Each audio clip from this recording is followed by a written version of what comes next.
Hello hello hello mike testing hello. तो मैं आशा करता हूँ कि आप सभी तक मेरी आवाज पहुँच रही होगी। मैं हवलदार चिरोटा सिंह आप सभी श्रोतागण का आप सभी कैदियों का तहे दिल से स्वागत करता हूँ कि आप सभी कैदियों ने हमें अपनी सेवा का मौका दिया और आप हमारी जेल में आए। ये सौभाग्य हर किसी को नहीं मिलता जो हमें मिला है। तो आज इस जेल में हम कवि सम्मेलन का आयोजन कर रहे हैं। आप सभी कैदियों सोच रहे होंगे कि जेल में कवि सम्मेलन का आयोजन क्यों हो रहा है। तो मैं आपको बताना चाहूंगा कि हमारे जेल के जेलर साहब को इस जेल में अपना कार्यभार संभाले हुए पूरे 75 वर्ष हो चुके हैं। अरे हवलदार साहब, ये तो जेलर साहब तो खुद ही 75 साल के हैं, फिर इनने कारभार 75 साल कैसे संभाल लिया? Good question. माफ करना, 75 नहीं 15 साल हो चुके हैं और अब यहाँ से हमारे जेलर साहब विदाई ले रहे हैं। अब शायद अपने घर में कार्यभार संभालेंगे। तो इसी उपलक्ष्य में जेल में कवि सम्मेलन का आयोजन हो रहा है। तो आज जेल में सभी कैदियों को कवि सम्मेलन समाप्त होने के बाद मटर पनीर और पूरी का खाना दिया जाएगा। तो इससे पहले जो कोई भी कैदी अपने अपने बारे में जो कुछ भी सुनाना चाहे या इस जेल के बारे में कुछ भी सुनाना चाहे तो स्टेज पर आकर अपने विचार व्यक्त कर सकता है और इस जेल में अपने एक्सपीरियंस को अपने शब्दों के द्वारा बयां कर सकता है। लेकिन ध्यान रहे, इस जेल की कवि सम्मेलन की कुछ गरिमा है, उस गरिमा को गिरने न दें। तो मैं सबसे पहले स्वागत करूंगा इस जेल के सबसे खतरनाक और खूंखार कैदी भोला सिंह का। तो भोला सिंह आए और अपने शब्दों से इस कवि सम्मेलन को 4 चांद लगाएं। भोला सिंह, तो तालियों के साथ स्वागत कीजिए भोला सिंह का। भोला सिंह आइए आइए आइए। धन्यवाद धन्यवाद। तो मैं जेलर साहब और हमारे हवलदार साहब का अपने तहे दिल से सम्मान करता हूँ जो उन्होंने मुझे अपने शब्द कहने का मौका दिया। मैं माँ भवानी से इन पर आशीर्वाद बनाए रखने की कामना करता हूँ। इसी के साथ मैं अपने बारे में आप सभी कैदियों को या अपने दोस्तों को कुछ सुनाना चाहता हूँ। तो जो भी इसमें गलतियाँ हो मुझ भोला सिंह को क्षमा करें। मैं कोई खूंखार कैदी नहीं हूँ ज्यादा, ये तो बस आप लोगों की कृपा है जो आपने मुझको खूंखार समझा। अरे मगर आपने 75 मर्डर किए हैं तो आप खूंखार ही हुए। अच्छा ऐसा है, फिर तो मैं खूंखार कैदी हूँ। आप सभी को मुझसे डरना चाहिए। अरे मगर आप इतने ही खूंखार हो तो फिर जेल में कैसे आए? किसका मर्डर कर दिया था जो जेल में आ गए? अरे मुझको आज तक पुलिस पकड़ ही नहीं पाई किसी मर्डर केस में। अरे फिर कौन से केस में आए हो भोला सिंह तुम जेल में? अरे हवलदार साहब, वो तो मैं एक दीवार पर लिखा था कि यहाँ पेशाब करना मना है, तो मैंने वही को पेशाब कर दी। तो इसी केस में अंदर आया हूँ 3 महीने के लिए। बताओ ये काय का खूंखार है जो पेशाब करते हुए पकड़े जा रहे हैं? इससे खूंखार तो मैं हूँ, खुले में टट्टी करके आता हूँ, आज तक नहीं पकड़ा गया मैं।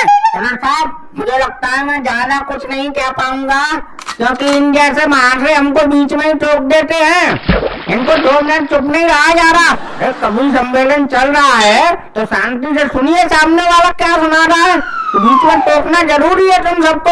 अरे अरे भोला सिंह नाराज मत होइए। चलिए चलिए आप अपनी जगह बैठ जाइए, कोई बात नहीं, आपको अपना नेक्स्ट टाइम में मौका देंगे। आप जाइए, बैठिए, नीचे बैठिए। चलिए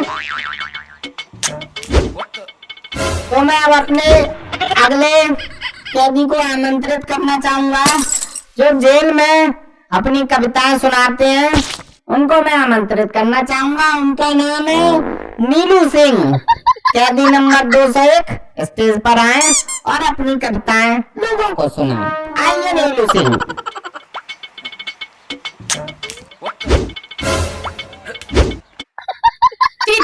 थैंक यू हवलदार साहब, थैंक यू जेलर साहब। और मेरा यहीं से अपने चरणों में प्रणाम स्वीकार कीजिए और मुझ बच्चे पर अपना आशीर्वाद दीजिए कि उड़ती है चिड़ैया उड़ती है धूल, कि उड़ती है चिड़ैया उड़ती है धूल, और मुझसे जो भी गलती हो जाए बच्चा समझकर जाना भूल। और I am very beautiful beautiful beautiful. देखो अभी तो ये दूध पीते हैं, देखो अभी इनके दूध के दांत टूट नहीं गए हो अभी।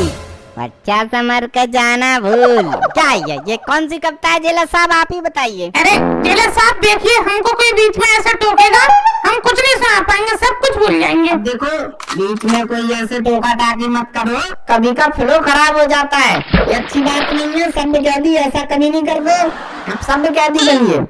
हाँ तो नीलू सिंह आप सुनाइए अपनी कविता, चलिए। जी हवलदार साहब। कैदी हूँ तो क्या हुआ, कैदी हूँ तो क्या हुआ, प्यार की बात करता हूँ। अर्ज किया है कैदी हूँ तो क्या हुआ, प्यार की बात करता हूँ। और आदमी हूँ, आदमी से प्यार करता हूँ। अरे गे हो क्या? कौन बोला ये? कौन है ये? अरे बीच में मत बोलिए, कितनी बार मना किया है, बीच में नहीं बोलेगा कोई। क्या दिक्कत है अगर वो आदमी होके आदमी से प्यार करता है? हमारे जेलर साहब भी क्या करते थे? क्या है? अरे सॉरी जेलर साहब, मैं आपके बारे में नहीं कह रहा। अरे नीलू सिंह सुनाओ, आगे सुनाओ। जी हवलदार साहब, जी। तो मेरे प्यारे कैदियों आगे सुनिए। वह तो मजबूर थे हम, क्योंकि मजदूर थे हम। वाह वाह। हाँ सुनिए आगे सुनिए।